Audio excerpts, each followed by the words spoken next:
भगवान श्री कृष्ण के जन्म पे भगवान श्री कृष्ण का ही चर्चा होना उचित है। काहे कि हंसुआ के बियाह में खुरपी के गीत ऐसा निक लागेला। भगवान श्री कृष्ण अपने जीवन में एक सेवक का भी भूमिका निभाए, अपने जीवन में एक नेता का भी भूमिका निभाए, अपने जीवन में एक मित्र का भी भूमिका निभाए और अपने जीवन में धर्म का भी भूमिका निभाए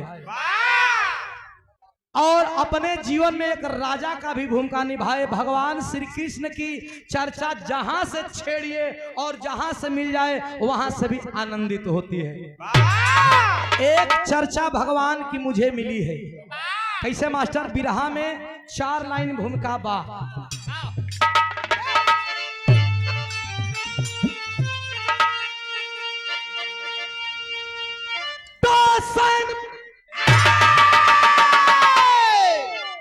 अरे सैन सज गई चतुरनी जंग में,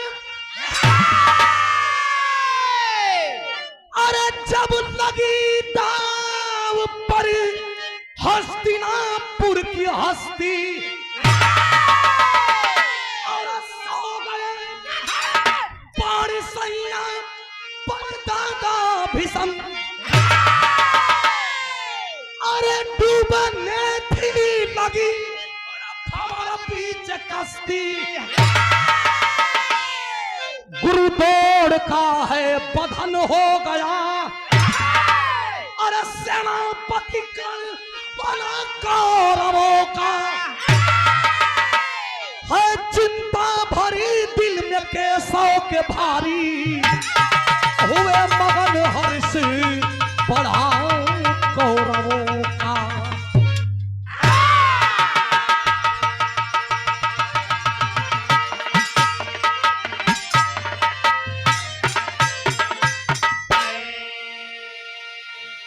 भगवान श्री कृष्ण अर्जुन के रथ पे बैठ करके और महाभारत के युद्ध में ये कहे थे कि मैं हथियार नहीं उठाऊंगा, चाहे परिस्थिति कोई भी आ जाए।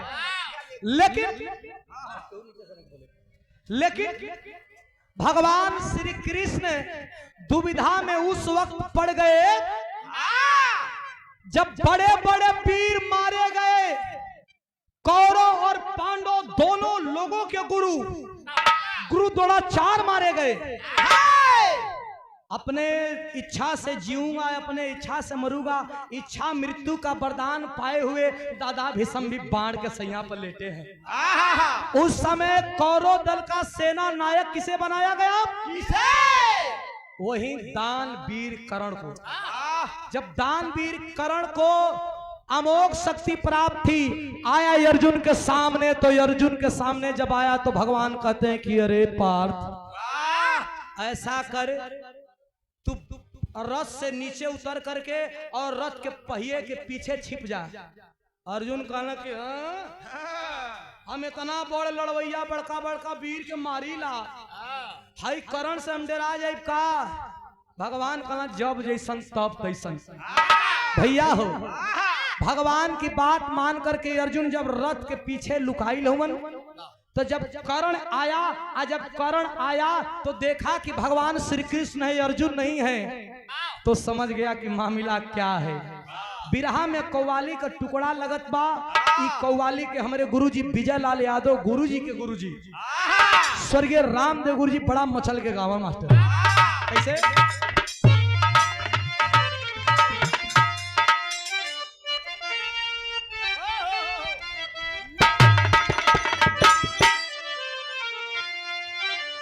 कहा गावे?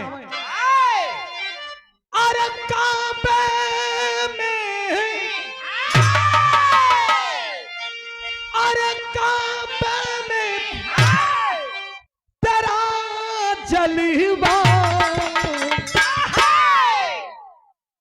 काशी में नजारा,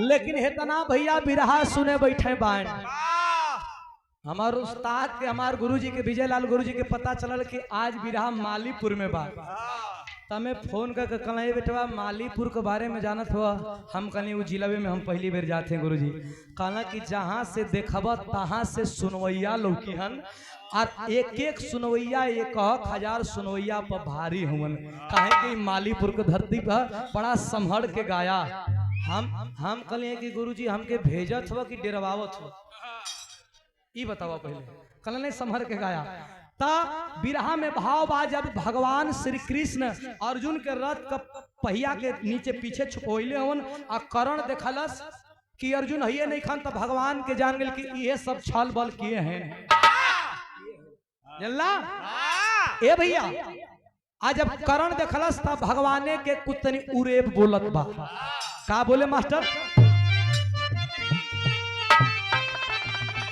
अरे क्या अच्छा है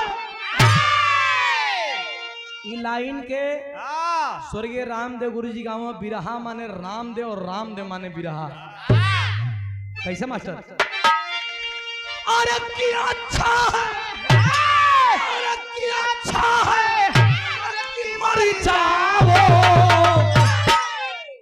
बेकारी के जीने से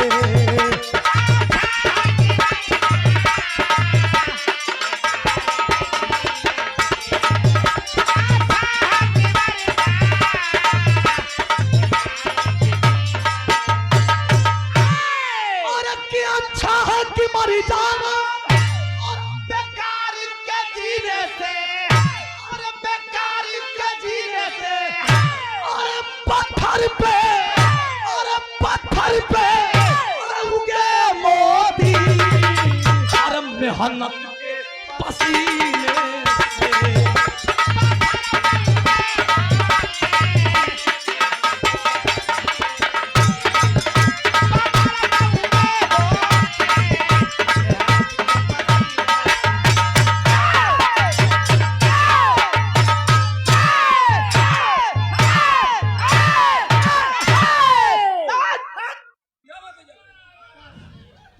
अच्छा तो जितना तय भावा बा उतने पैसा तो लोग के दे भी ठोकला से बेसी नहीं दे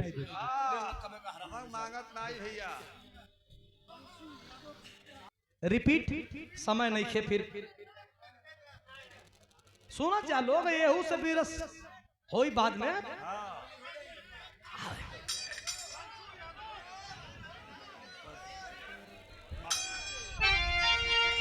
अरे क्या अच्छा है कि मरी जावा ए भैया यही तरह बनारस में रामदेव गुरुजी बिरहा गावत रहा अब बीरस गाँव तो बल्टा का दूध ले जाए वाला रोक के 10 रुपया दे के कहे रामदेव भैया तने एक बार और रिपीट करा चल गई वही में गुरुजी के कुल दूध बल्टा वाला मुआ दो लेकिन जब का हम कहा देते कैसे मास्टर अरे क्या अच्छा है कि मरी जावा अरे बेकारी का जीने से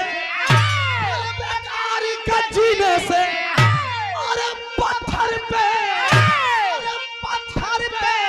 अरे उगे मोती मेहनत के पसीने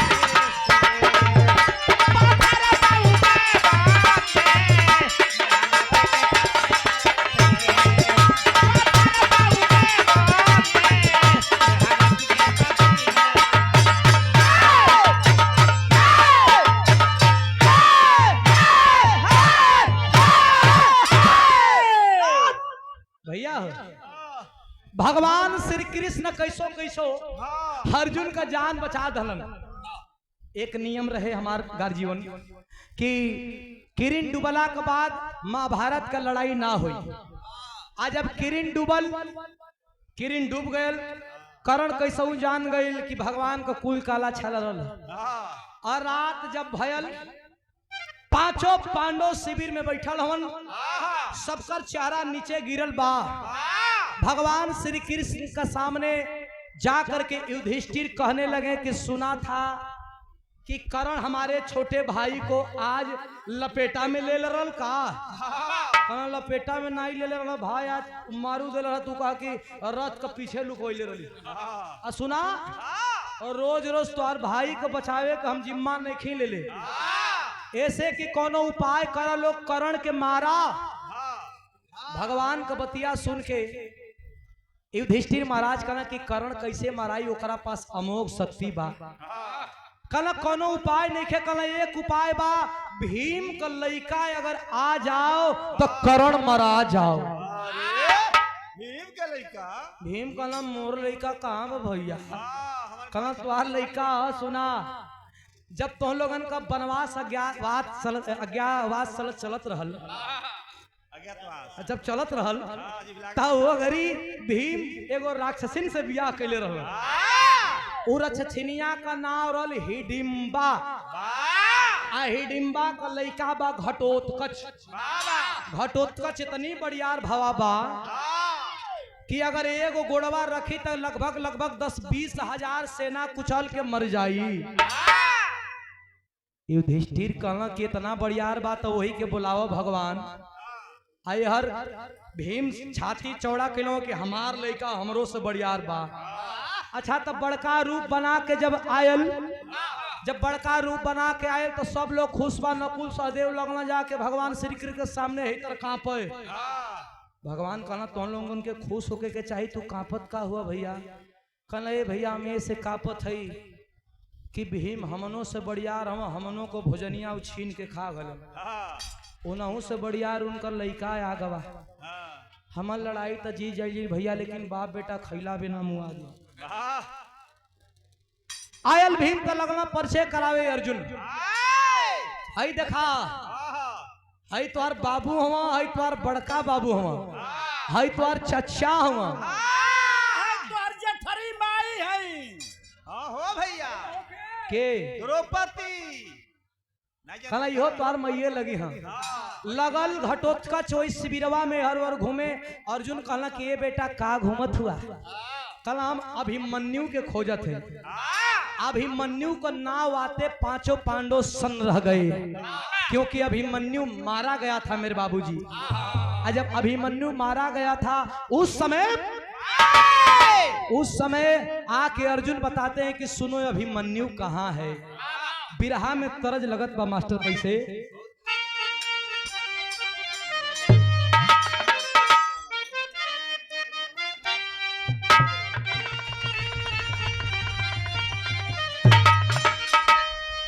तनकी सा घुमा काटा ला, बड़ी गर्मी होता। तरज वह बा स्वर्गीय रामदा गुरु जी का है। अरे नदिया हमारी उम्र का पहले का तरज है बाबू।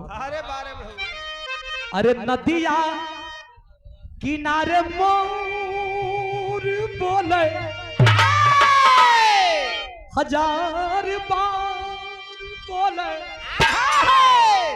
हमार पिया हमसे ना बोले।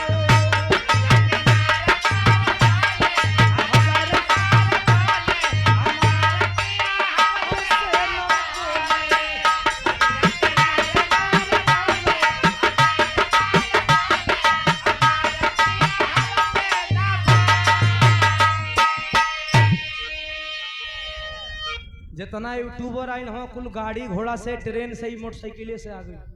गाजीपुर से भोजपुरी यादा म्यूजिक इनकरा चैनल पर हमारे को गाना हम बानी 17 बलमुआ 23 साल के हिट रहल।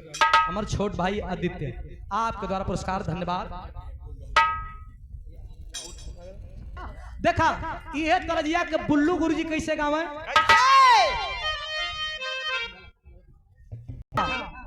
पूरे बिरहा जगत में स्वर मिठाई नहीं रहल बुल्लू गुरुजी का। बाबू कैसे कहा इतना भैया लोग बड़ा बुढ़ऊ का करिहाई पहान धल रुचि करिहाई पहान धल के बुल्लू गुरुजी और रामदेव गुरुजी की तरफ एक बारी खाली देख ला, कहा भैया बड़ा चपला हम मर्दा। करिहाई पहान धल के का कहा कि सांवरिया कायर मोर राम, जागा जागा भोले बाबा, जागा ए भगवती माई। कहिए भैया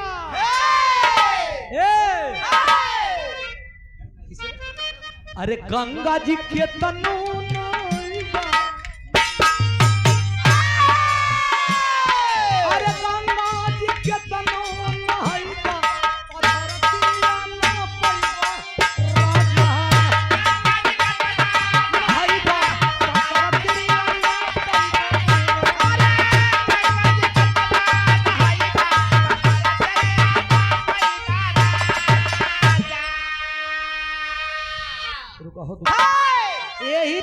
तरजिया के राम कैलाश गुरुजी कैसे गावे?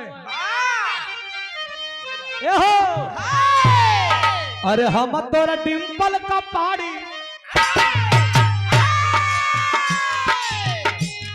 अरे हम तोरा डिंपल का पाड़ी, राजेश खन्ना खोलो केवाड़ी।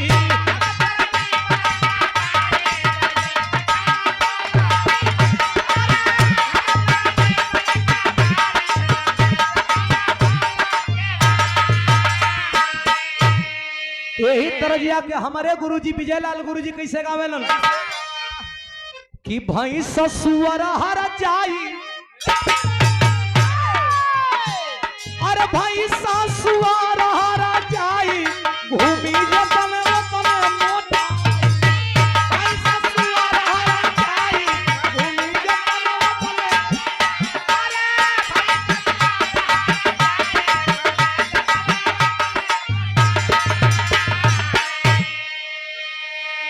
लेकिन अर्जुन घटोत्कच से कहत पड़न कि ये बेटवा कहाँ बा अभिमन्यु, हम बतावत है तनी धीरज रखा। का कहा मास्टर?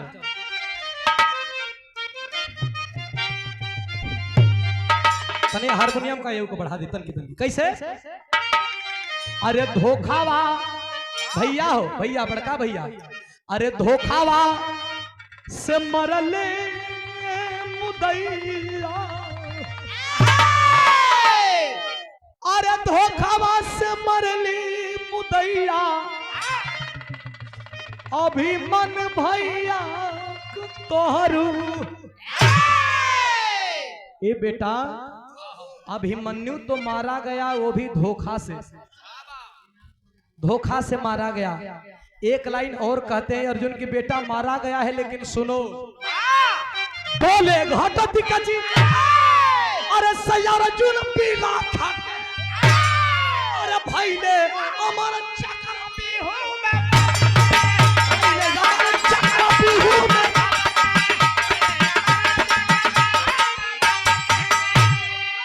अरे घेरी के मरल मुदैया मुदैया,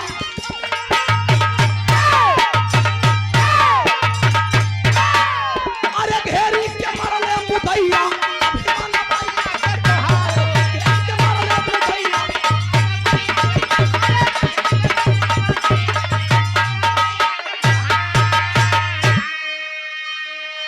बेटा हे पंच परमेश्वर बैठल हुआ। अर्जुन कहते हैं कि अरे भीम नकुल सहदेव सब रहते हुए भी मेरा बेटा मारा गया क्यों? बार बार कहते हो मेरा बेटा मारा गया, और भी चक्रव्यूह में मारा गया। ए भैया चक्रव्यूह में मारा गया, सुनो मारा गया, अब क्या कहना है? हेतना पंच परमेश्वर बैठल हुआ। भीम का बेटवा घटोत्कच ही बतिया सुनलस कि हमार भाई अभिमन्यु मारल गयल, तक कहलस कि अरे तोहन लोगन के लाज नहीं खेल लगत। आई भीम हवन, भीम के लोग कहला कि इनकरे बाजू में 10,000 केहू कहला कि 60,000 हाथी का बल बा। इतना बल होते हुए भी अभिमन्यु मारा गया, गलत गलत। जेकर इतना बल रही वो पूरा महाभारत खत्म कर दे कि अब बतियाई। हाई अर्जुन हमन, इनके लोग कहला कि धरती पर इनसे बड़ा धनुर्धर, इनसे बड़ा बाण चलावे वाला कोई पैदा नहीं कर भाई। इनकर बेटा मार गई, लेकिन कौन लोग बात बतियावत हो, लाज नहीं खे लगत। पांचों पांडवन के छपले है, और जब पांचों पांडवन के छपले है भैया, तो ओ घड़ी घटोत्कच कहत का बा बिरहा में तन के साथ और पुरान तरज बा मास्टर।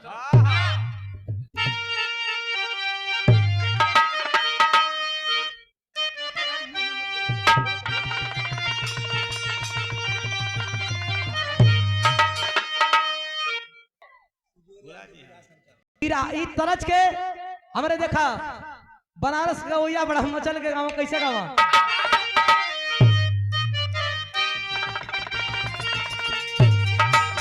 रुचि सुनिए, हमने का घराना कई खाटी है। कैसे? रामदेव गुरु जी कहा कि तोरा नैना कटार अरे तोरा नैना कटार अरे गड़ी गड़ी जाला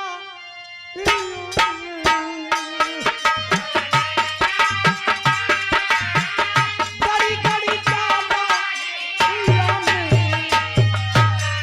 नैना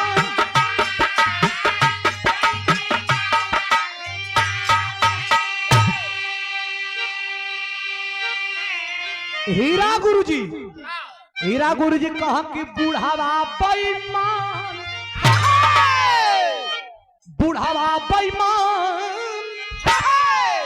अरे मांगे करैली का चोखा मांगे करैली का चोखा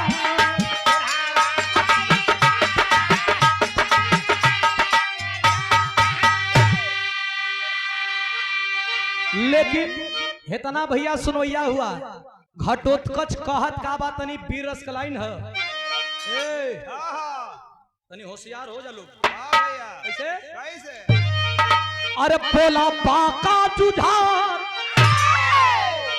अरे पोला बाका जुझार अरे काहे हमके पोला बाका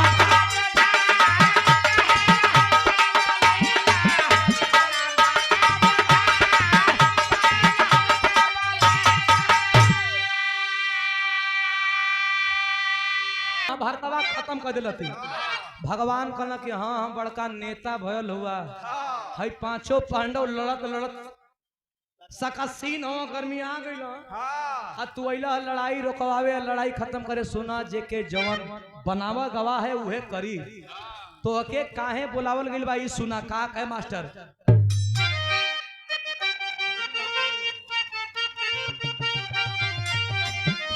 अरे कि क्षत्रिय न हो के अरे क्षत्रिय न हो के अरे तू क्षत्रिय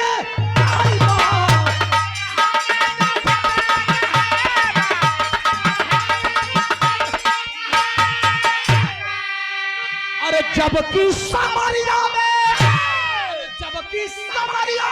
अरे वीरता दिखाई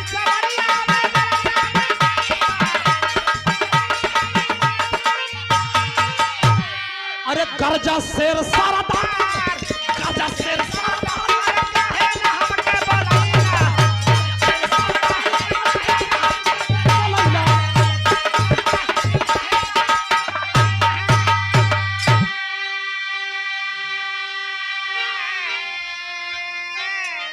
भगवान कहला कि ए बचवा तोहरा निहन बड़ बड़ वीर भेष बदल के ओई महाभारतवा में घूमत हूँ आइला नेता बने तो सुना अपने बाप लोगन के हमेशा सम्मान कइल जाला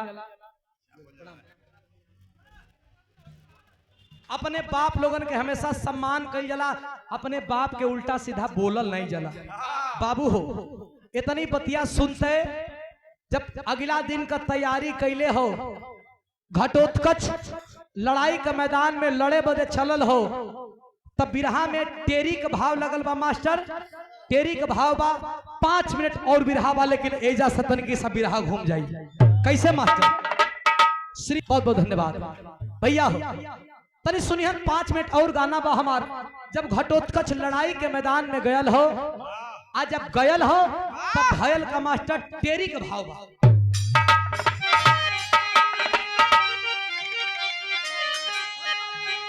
अरे मोरे राम लाशों की रण में ढेरी मच गई हाँ लाशों की रण में ढेरी मच गई अरे कर्जा पीर घटोत्कच खैर नहीं है तेरी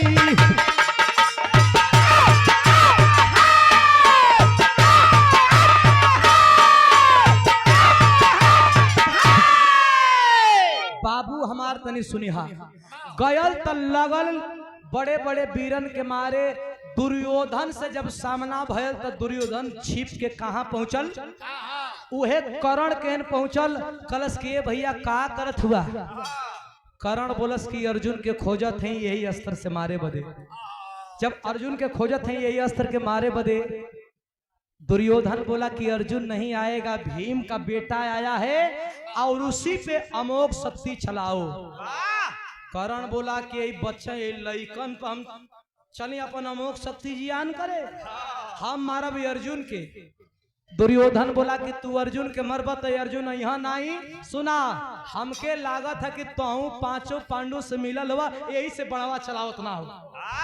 अब मामला फंस गए, मामला फंस गई। करण कलश किए भैया तुहार हम भाई हैं, तुहार मित्र हैं, लांछन मत लगावा, हाई बड़वा मार दे, घटोत्कच तो मर जाई, घटोत्कच मर जाई, लेकिन जब तक अर्जुन जियत रही तू जितबा उतबा आ ना जितबा तो फिर का मतलब है भैया हो। बहुत समझाने के बाद जब कर्ण तैयार हुआ, बाण उठाता है आंख में आंसू भर करके, तो भाव लगा पहपट में। कैसे मास्टर?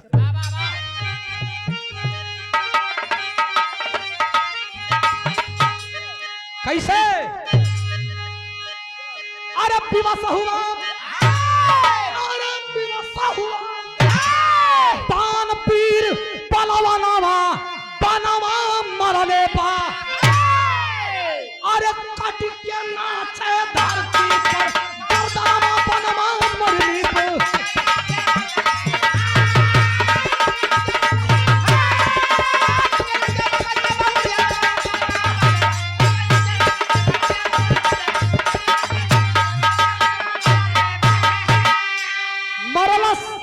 मरलस तन की सवर शांति, मरलस जब बाण से और घटोत्कच का गर्दन कट गया तो उस समय होता है क्या?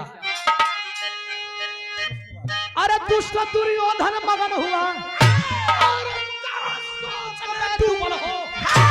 अरे क्या करे बल पे होई लड़ाई, अंतिम आस बापू झल हो। कर्ण का बाण से घटोत्कच का गर्दन कटा तो दुर्योधन खुश हुआ, लेकिन स्वयं कर्ण मारने वाला कर्ण इस बात से दुखित होकर रोने लगा, कहने लगा कि अपने मित्र के कहने पे मैं तो बाण मार दिया, लेकिन अर्जुन जीवित है, लड़ाई हम लोग नहीं जीत पाएंगे। जब नहीं जीत पाएंगे तो बिरहा में आल्हा का भाव बा। कैसे मास्टर? प्रांजल म्यूजिक बिरहा तोहफापुर हम जानते हैं। घटोत्कच तो मर गया, आंख में आंसू लेकर के भीम पांचों पांडव रो रहे हैं।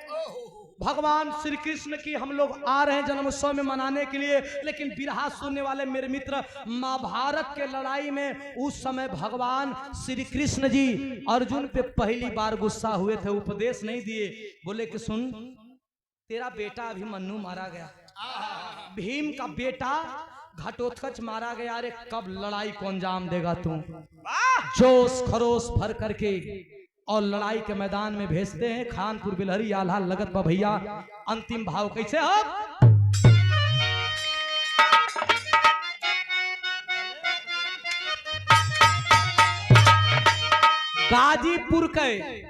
गाजीपुर के एक मुसलमान हनीफ साहब ई आल्हा के गैलन, जौन आल्हा का नाम बा खानपुर बिलहरी।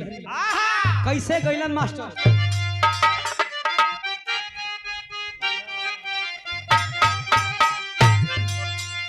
अरे राम, अरे धीरज बन्हावे कृष्ण पांचों पांडवन की,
अर्जुन और कर्ण के लड़ाई में एक बात देखा गया कि कर्ण और अर्जुन के लड़ाई में पढ़े लिखे दोस्त बैठे हैं। कर्ण जब अर्जुन के रथ पे बाण चला रहा था और अर्जुन जब कर्ण के रथ पे बाण चला रहे थे तो कर्ण अर्जुन में समानता क्या था? अर्जुन जब बणवा चलाए बाबू तो कर्ण का रथवा 100 हाथ पीछे जा, कर्ण जब बणवा चलावे तो अर्जुन का रथवा खाली 3 हाथ पीछे आवे। भगवान श्री कृष्ण कहा कि बाह रे कर्ण बाह, गजब का चलवैया तू बाण है। अर्जुन कहा कि हमारे रथ पर बैठा था ललकारत था दुश्मन के, जबकि 100 हाथ हम मारत हैं, दुश्मन हमारे 3 हाथ मारत बा। भैया हो भगवान श्री कृष्ण से अर्जुन कहा कि का प्रभु बैठा लो हमारे रथ पर ललकारत हो दुश्मन के, करा मतलब तू दुश्मन से मिला बा का? कहना नहीं नहीं वो बड़ियार बा। तो से कहना कैसे? 100 हाथ हम मारत है कि 100 हाथ तू मारत है? 100 हाथ बेसी होता है कि 3 हाथ?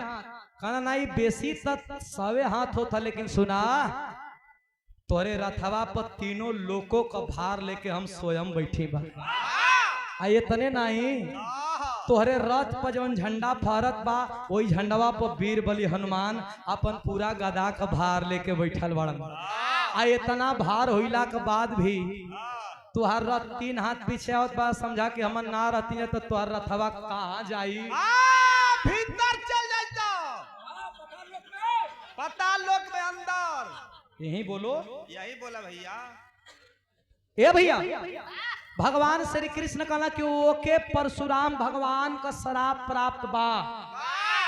जब परशुराम भगवान श्राप दी हैं कि तुहार जब विकट समस्या आई तब बुद्धि भ्रष्ट हो जाई, विद्या छीड़ हो जाई, वही का प्रमाण है।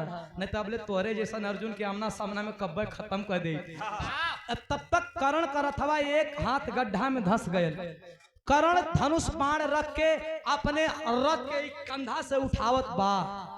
भगवान श्री कृष्ण कहना कि अर्जुन देखबा कर्ण तो निहत्था हो गए। कहना तब कहना यह समय बा कर्ण मार दा, कर्ण के मराई यह समय बा। श्री कृष्ण जी का बतिया सुन के अर्जुन कहना कि अर्जुन कभी निहत्था पे वार नहीं करता। भगवान कहते हैं कि तेरा बेटा जब मारा गया चक्रव्यूह में वो भी तो निहत्था था। धर्म की बात करने वाला कर्ण, तेरे बेटे अभिमन्यु को मारने वाला एक दुश्मन एक कर्ण भी था। जब इतनी बतिया सुनना अपने बेटा का विषय में तब हवा का मास्टर खड़ी का भाव।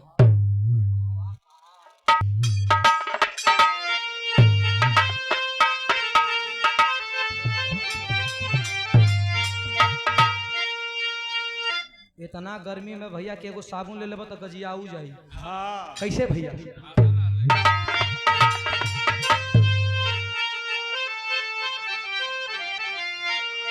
अरे वसुधा पिया लहू बाजल पाप विजय का बजना, अरे की विजय भैले पलवन हो कुंती के ललाना।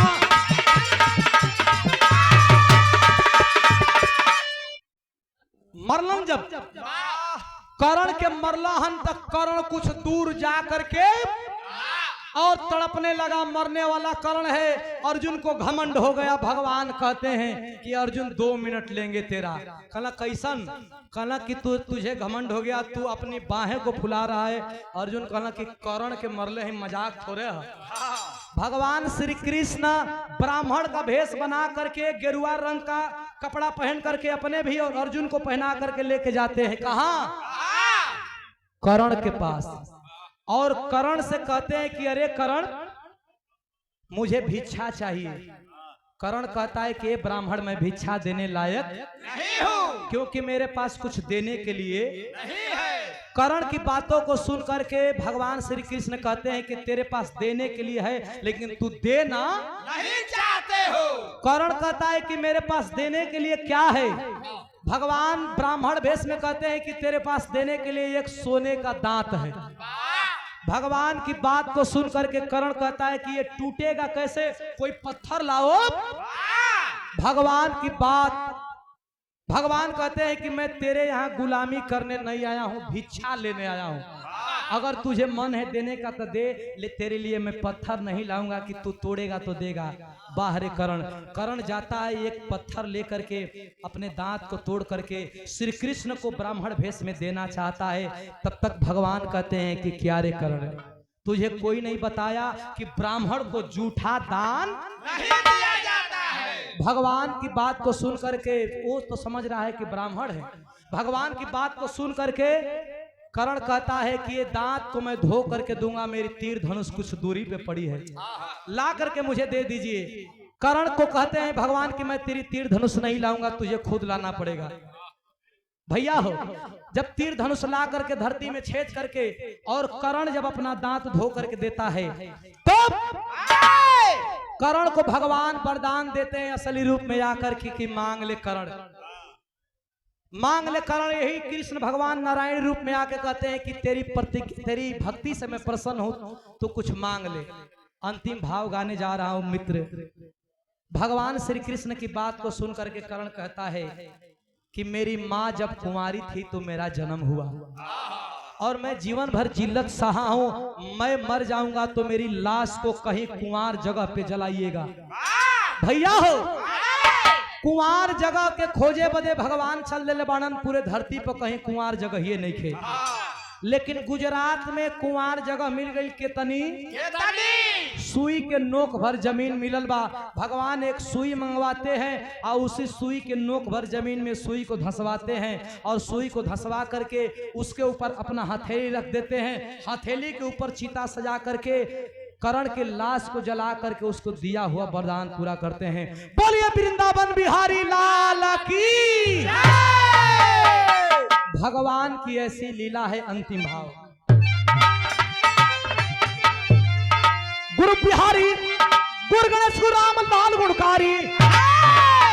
अरे स्वर्ग गए चंद्रिका कवि बच्चन जी बने पुजारी।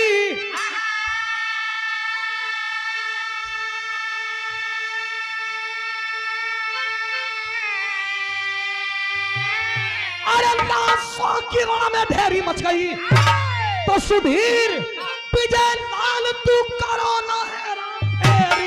लाशों की रण में ढेरी मच गई।